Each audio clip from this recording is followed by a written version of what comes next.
Energy and the Environment to order, and I'd like to thank our Sergeant at Arms for being here today, Michael Cabanis, Brian Devon, John Enlow, and Mike Harris. Thank you so much for helping us out today. And we also have some pages that I'd like to welcome. Lydia Allen, sponsored by Senator Craven. Thanks.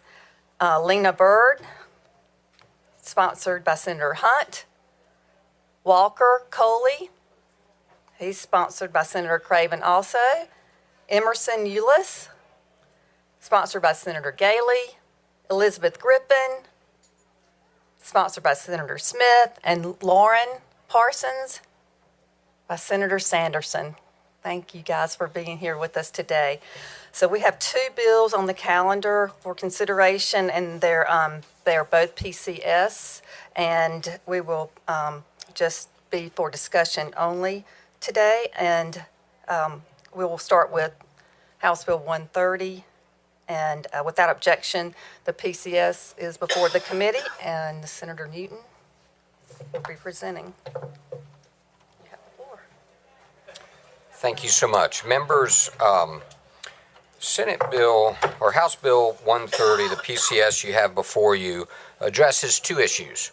The first comes from exactly the same bill that passed the House, which would, in essence, confirm the prevention against local governments from adopting ordinances that ban natural gas or propane, either the connections or certain appliances that might use those.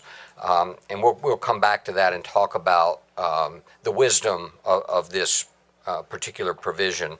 The second portion of the bill addresses solar decommissioning and financial assurance requirements.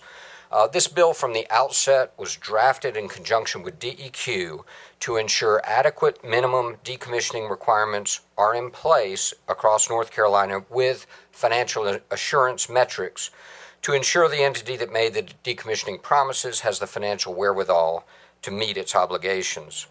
Once we had a good draft in hand, we negotiated with Alex Miller and the industry.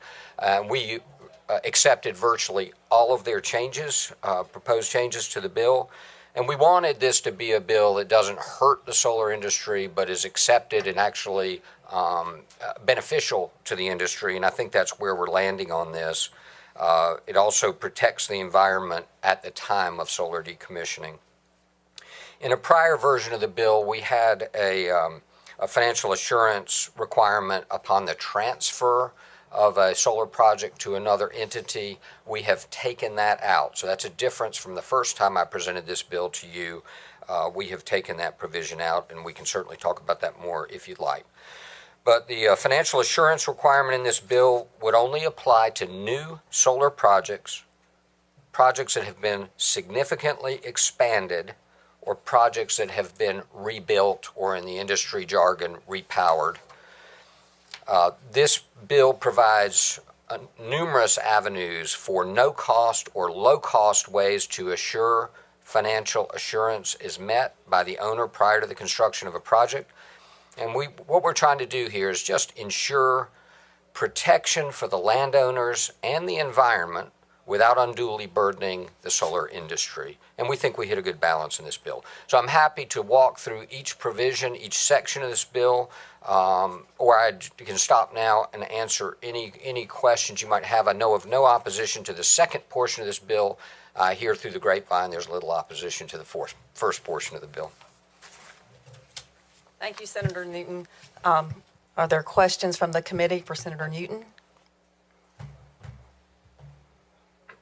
Okay, seeing no questions. I think we may have someone signed up to speak from the public.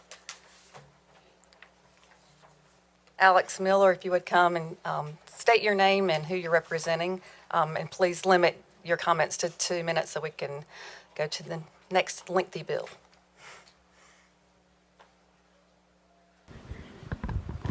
Okay. Thank you, Madam Chair, members of the committee. Alex Miller here representing renewable energy developers across the state.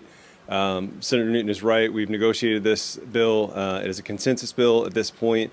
I just want to thank Senator Newton and his staff other members of the committee that work with us to come to this position. The bill strikes a reasonable balance between doing no harm to the industry, but providing for assurance that the promises made by the industry will be kept, as was always the intent.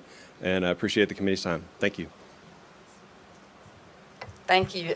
Is there anyone else that wishes to speak from the public? If not, this is for discussion only, so we will move to the next bill.